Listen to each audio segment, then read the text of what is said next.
rocking with some of the realest coaches in the game. Coach RB and Coach CB. Area code 459.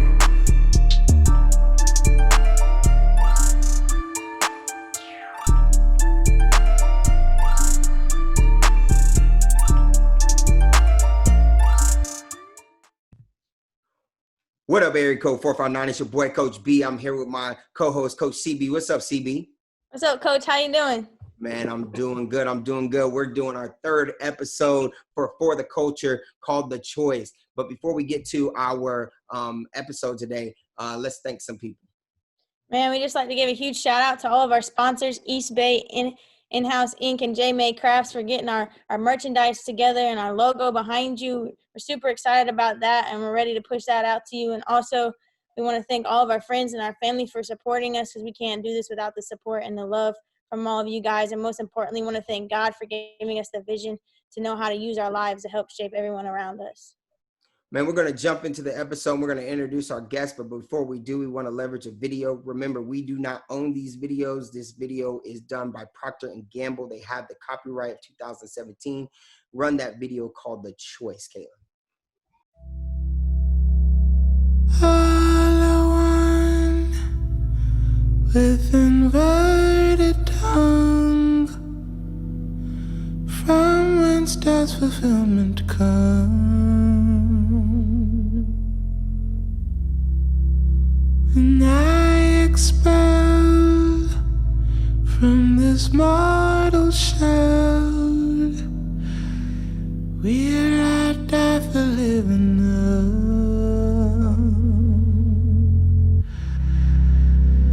Though you're someone I can't see,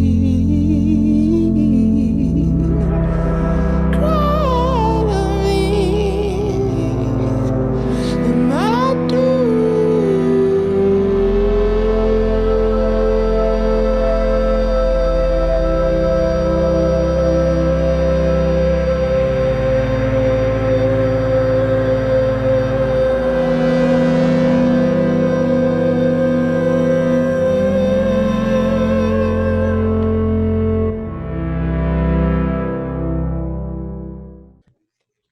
Guys, what a powerful video. Like I said, we do not own that video. That is The Choice by Procter & Gamble. Tonight, we're talking about The Choice. And before we get started, Caitlin, go ahead and introduce our guest tonight.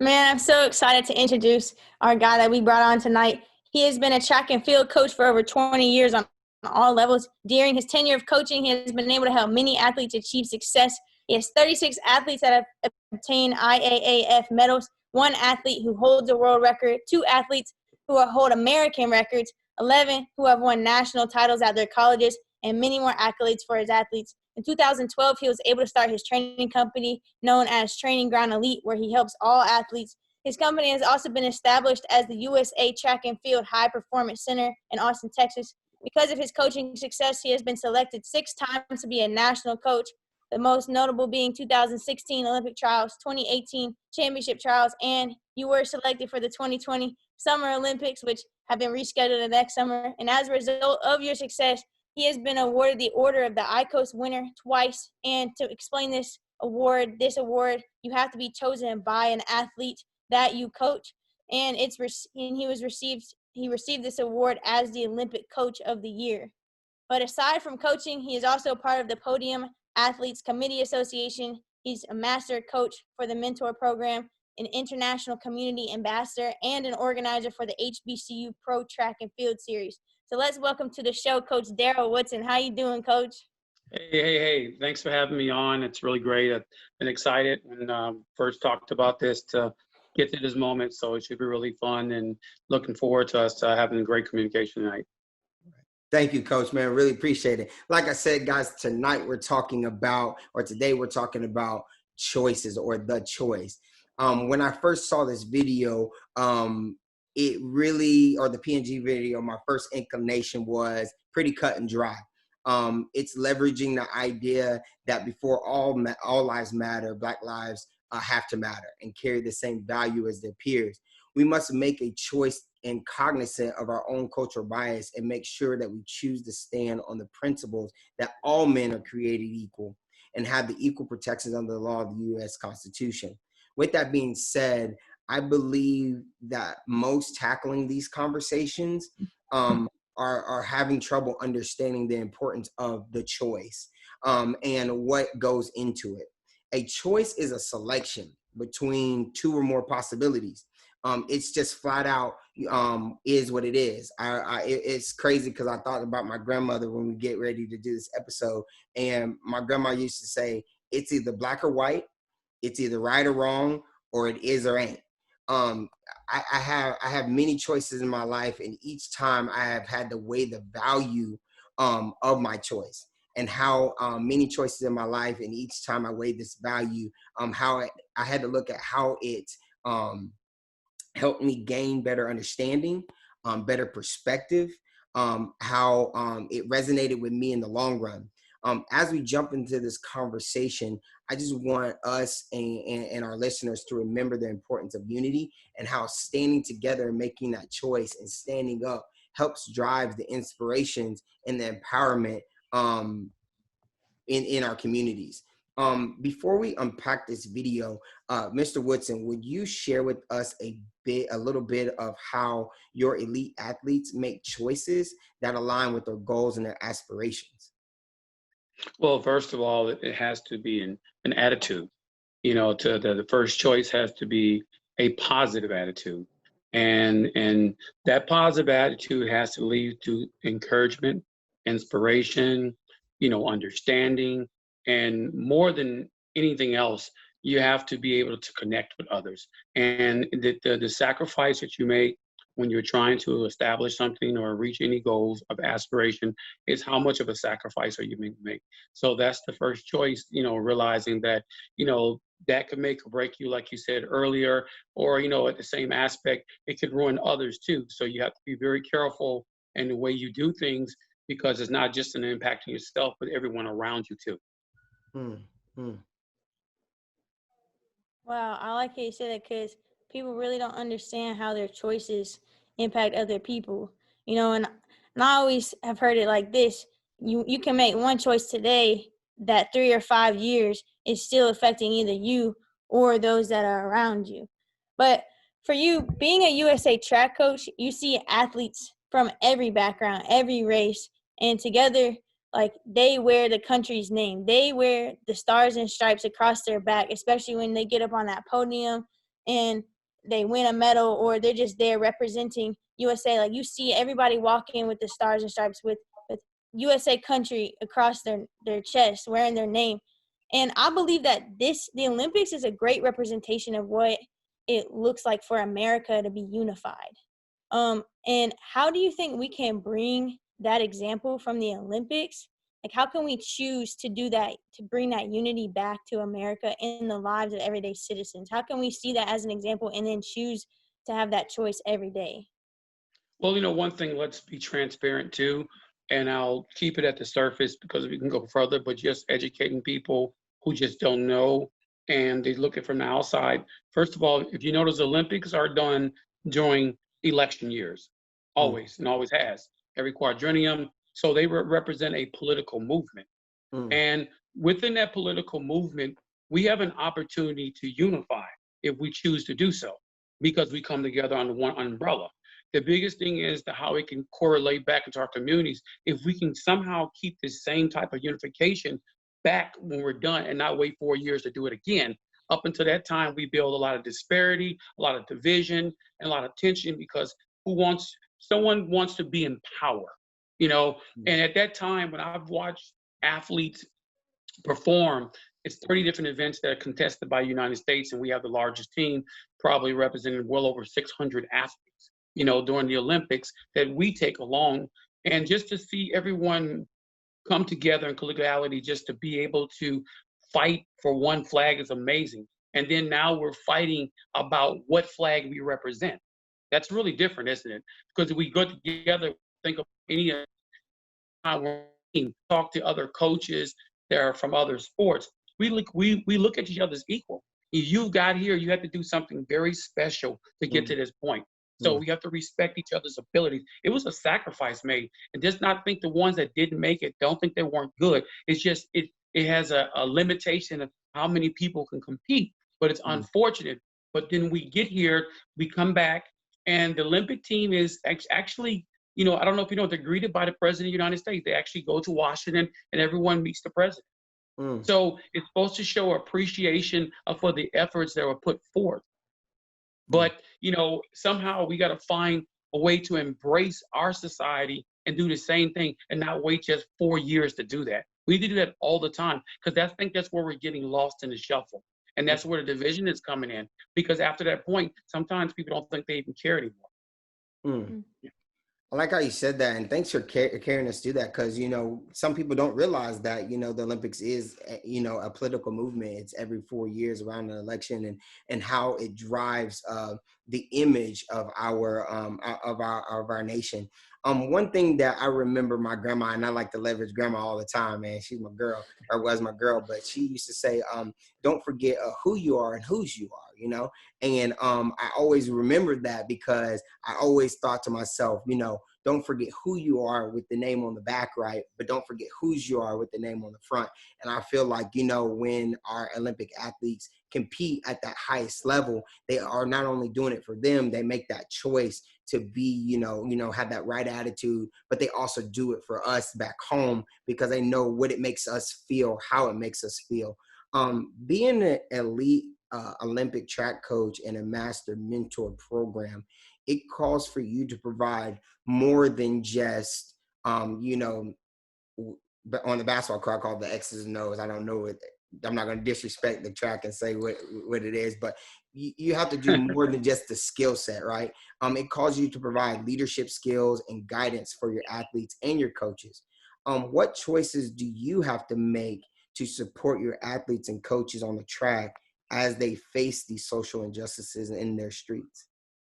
Well, being positive, when you face any adversities in life, your attitude can make the difference in how well or not so how well you handle something. And since we're all in this together, I have to be able to connect. In order to connect, you have to understand. In order to understand, you have to listen. And in listen, you have to communicate, because where there's no communication, there's no understanding. But the biggest level of respect you get from people, regardless whether it's in the workplace, in athletics, or in life, is if you can relate. That's the key. You can understand, but still not relate, because our experiences are different. And so supporting people and connecting with them and letting them know that you're not in this by yourself. You have support. I'm with you. So whatever we have to do to make it good for all of us, not just me or you, all of us. Like you said, equality, because that's the biggest thing. We get into self-service. Long as I'm good, everything's good. And that's not the way it should be. So it should be motivating. So every time you get an opportunity, say, well, I heard there was a new incident that took place and it really affected me. Well, it affected me too. I feel the way you feel. Instead of saying, well, it didn't bother me that much, I'm sorry you went through that. See, now we're dividing our emotions now. Right now, this is not the time. This is the time to collaborate emotions and say, you know what, I understand. But let me tell you something about me. I can relate, because there has been an incident. If you're not afraid to share it in your life, that you can connect to what a lot of the things that are going on right now. And that's important to people, so that they will allow you to connect with them emotionally and psychologically. I like that you said relate versus understand, because people all the time, like the news and social media and everything, is always broadcasting the negative. And I've seen a couple videos lately of a lot of positive things, but people tend to only see the negative things, and they block out all the positives, and you find yourself hard to relate, because like for me, I don't go through a lot of the social injustice that is going on right now, but I can relate to the positive videos and seeing how I can help people the way that those videos have been doing. And I know in track and field and in athletics in general, change doesn't happen overnight. Like, we have to work every day, every night, every minute, every second of the day to get better at what we want to do and to accomplish it. It's not like success isn't a microwave. You can't just press a button and it comes out and you win a gold medal. You win a championship. But it's that mindset of getting 1% better every day to where we can eventually accomplish the goal. And I feel like that's how it's going to have to happen here for what we're dealing with today. And that's a choice. So my question for you is, how can we focus on getting 1% every day, not only for the culture, not only for ourselves, but also for the culture as well? We're realizing that we can look at other numbers, but just say the sake of 4 today. There are 4 things in life that you never get back. One is time, when it's lost. Opportunity, when it's gone. Trust, when it's lost. Words that you can't take back. And we have put ourselves in situations where we've let time go past us when we had the opportunity to do something. It's the time now. So we're not going to get this back anymore. And, trust within ourselves too is important. And we're divided, and this could probably lead into some other conversations, early parts of our life, because we judge so harsh amongst ourselves. And that creates division. You judge people you don't even know.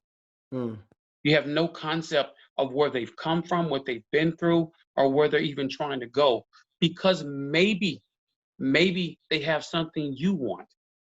That's typically where criticism comes from, enviness. And that starts within our community. Every day we have to love more instead of, like you would say, hate more. And we'll grow like that. That's a unique perspective too. And like you said, leveraging perspective, you don't know where people come from, right? And that's what I said. When you make these choices, I always think that the choice that you make has to drive, or the choice that you make could drive or affect you later. Caitlin said that earlier, to some extent. Like, you can make a choice today and then still be dealing with that choice 5 years down the road, right? We have people in the jailhouse that made one bad choice or made a string of choices, right? But you don't know why they made that choice, right? There's a lot of people that make choices and we think to ourselves, criminalized, like, oh man, that's just a bad person. But then you thought to yourself, man, they don't know where their next meal's coming from. Or they've got 3 sisters at the house and mom works 2 jobs with no support. They need a little help. You know what I mean? So you always, forget that perspective, or you always miss, some people miss that, where people come from. How do we support these call to actions? I've heard, reflect. I've heard learn. I've heard understand. How do we support these call to actions for our communities in which we live, and to help protect our communities? Well, first of all, we have to be proactive too. We're very reactive. We can't wait till things fall apart to want to do something about it. Good point. And in order for us to have a solid foundation or build on something that's already stable, we have to be involved too. You got to get involved with the community. You can't talk about what the community needs if you're not willing to help it grow too. And a lot of people leave their communities or social institutions, and because they've made it, they think they're good and don't realize where they came from support of people around them. People get very centralized and saying that because I have mine, I don't have to help anyone. And see, that's where we have the mentality. We tend to give to people who don't even need it, or things, institutions that don't even need it, but not support the ones who are struggling. And that's a mindset of being able to manage, like right now, through political movement, people tend to contribute to what's going to support them and their belief, than more so than what's right. If they have to compromise themselves. And I think that's where service becomes selfish. They stop serving to be selfless, but they serve because they think, okay, I'm doing it and it makes me look good, instead of stand back, take myself out of the picture frame and look at the picture as a whole. And now let me serve from a selfless place of mind. And I think so many times, because we try and serve from a selfish place, we misunderstand. We misunderstand what the Black communities are going through. We don't listen. We don't take the time to understand perspective.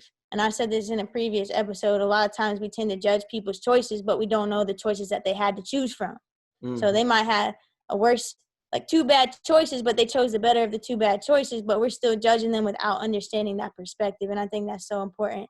And, you know, as coaches, we all want to share equal value in our communities. We all want everybody to matter just as much as the next athlete. And everybody always says coaches don't play favorites. And as we try so hard for that to be the same. But how has your travel to other places and interactions with other cultures helped shed some light on where we are right now and where we can be in the future? Well, one of the things that being very exposed, when you get out of your own box and maybe your own confines, you see that other people in this world have problems just like you do. And well, what's unique about our culture is everywhere in the world. People are exposed, infected, and connected to our culture one way or the other. Some people they're aware of it, and I'm not saying it's common, but they don't want to accept it. And the problem is, for them to accept it, we have to accept ourselves. And one of the things is, we get to other parts and we actually deny each other. We start to separate each other based on where we came from. And we look at our skin tone. Now we're saying we're all derived from the same aspects, but then we go other places. Well, no, I'm from the East, I'm from the West, and North, South, I'm from this. No, you're saying. And that's where our division is. So we have to get back to the mindset that, you know, we have to show more unification. We've been divided because of lack of unification within ourselves. And so going across the world, and I try to represent our culture really well, showing that you have some intellect, you have a respect, and you appreciate others too as well, because we're very judged and we're stereotyped very heavily. And some of the things that you bring back is that sometimes when you think you got it bad, people got it much worse. And then when you think you have it so good, people have it much better. So it's twofold based on how you look at it. And some people are just happy with what they do have. It's not a lot, but they make it the most of it. And just bringing that mindset back. So, you know what? I didn't get anything from it monetarily, but I gained a lot of information that I can share. And then interacting with a lot of stereotypes in the world, and I won't necessarily specify, but what's been really unique is that when they see me, when I go places, immediately there's a look like, what am I going to say? I've had even times, just because maybe it's skin complexion, people thought I was going to even have an accent automatically. And they look at me like, oh, okay, what are you, from America? I was like, well, that's where I traveled from. I'm not necessarily from there, but I can be from wherever you want to, you know, and stuff. So, and then you joke around with it a little bit and say, you know, I come in peace, so everything's good, you know. So it's really because I have to represent the United States when I go places. And so you have a code of ethics you want to follow, but in the same aspect, you know, everyone doesn't accept us like that. And it's unfortunate. But then we worry about others accepting us. We have to accept ourselves too. That's powerful, man. We talk about, you know, here at Area Code 459, we talk about inspiring, we talk about self-empowerment. And it's just awesome to hear about you, you know, traveling to different countries. I'm actually kind of jealous because I'm a traveler myself, and COVID has me in the house going nuts. But I really love the fact that, you know, you took it there, like you have to go to the culture, immerse yourself in the culture, and then also have a respect, but also show them who you are. You know, when you open your mouth and they say American, they think all of a sudden you're going to have some type of cowboy accent or something crazy, but, you know, you speak with, you know, with intellect, you show yourself, and you represent our country well. And we appreciate that. Here at Area Code 459, we always talk about love and how it, like I said, inspires and helps shape who we are and what we want to be. Earlier, CV mentioned your accolades, and man, she did not miss a beat. She did not miss a beat at all. She included team coach, program director, U.S. Olympic coach. How do you take athletes who play individual sports and have them focus on a team goal? When I talk, it's communication's important. Like you said, we talked earlier, where there's no communication, there's no understanding. And, one of the things we, as human beings, and we talk about life goals, and it's not just about sport, but just like your wonderful show, you send a message in all aspects of life, how we can grow and get better. When I talk to an individual, I try to always remind them where you got where you are is because you had a team, Mm, whether it was your friends, your parents, your family, your coworkers, or your peers. Someone embraced what you can do to get you where you're at. They encouraged you. And if you talk about it from a spiritual standpoint, even manifestation, there was a team. It was never you by yourself. mhm. Always. You said, well, I did this, I did that. Someone had to. Even when you mentorship earlier, there was always something around you. So don't ever forget that even when you cross a line, go into the end zone, shoot a basket, how many people clap? That's a team, man.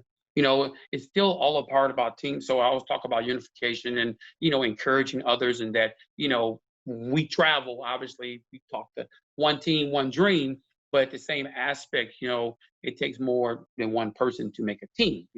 So there's no I and we, and then just building that character. And like, even if you don't have your best day, encourage and support others too. Uplift them. That's a team. Mm. And you talk about uplifting and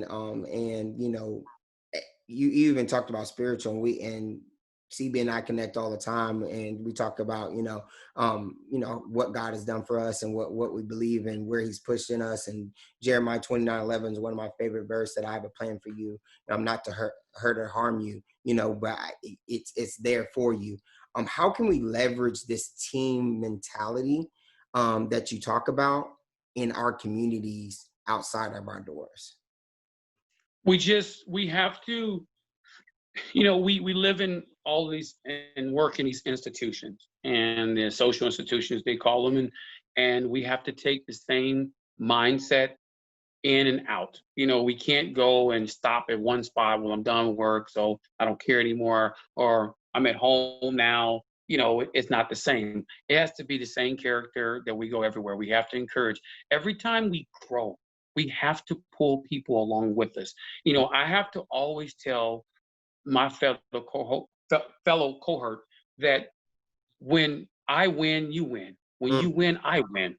So it's always a twofold. We leverage it in a sense where we show each other that we're the same. Doesn't matter if it looks like I've done more or have more, we are the same. But if I'm not giving back the support, then you do feel unequal to the next person. mm, So we have to show people that it doesn't matter what my accomplishments. I appreciate Caitlin saying what she said earlier. She says more about, I would say, about my own self, but at the same time, if I'm not giving back, mentoring, helping, it defeats the purpose. There's no sense in me even talking about anything I've accomplished if I won't share it. mm, mm. Mm, That's tough. yeah. Well, Coach, man, we really appreciate you, and we're coming to the end of our show. And at the end of our show, we like to huddle up, and you've been part of huddles, and we just basically like to call to action. Some things that either we took from the episode, or something that is on our heart, and we want to give it to our listeners so that they have something when they leave this platform. We're going to start with CB, then we'll go to you, and then I'll finish up. Go ahead, Caitlin. Just because you being an Olympic track coach and us really kind of leveraging the Olympics in this episode, I really want our listeners and our viewers to think about what you represent on a daily basis. What do you represent in your community? What do you represent in your friend group and your family? And write those things down. And then every day, I want you to read them in the morning and go out and try and execute those characteristics, and then come back at night and reflect to see how you did. And again, work on getting better at those every day. Absolutely. Okay. Go ahead. Well, I'll say this, first and foremost, even with the things that have went on this year, and there are people who reached out to me and said, man, unfortunately, they're not going to have the Olympics. They're postponed. And how do you feel about that? I said, you know what? I'm sorry. And even if the committee hears me say this, I said, it's not that to me. I said, people's survival life, our way of life, and what's going on in our world and our communities and our race and culture means more to me than anything right now. Because until we get those things fixed, I can't even focus on anything like that.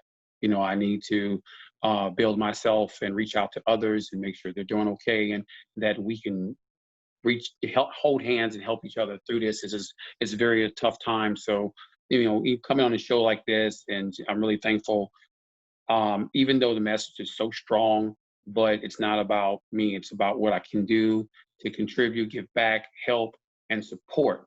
And so accomplishing things are one thing, but the biggest accomplishment I want now is for us to come together as one and build each other up.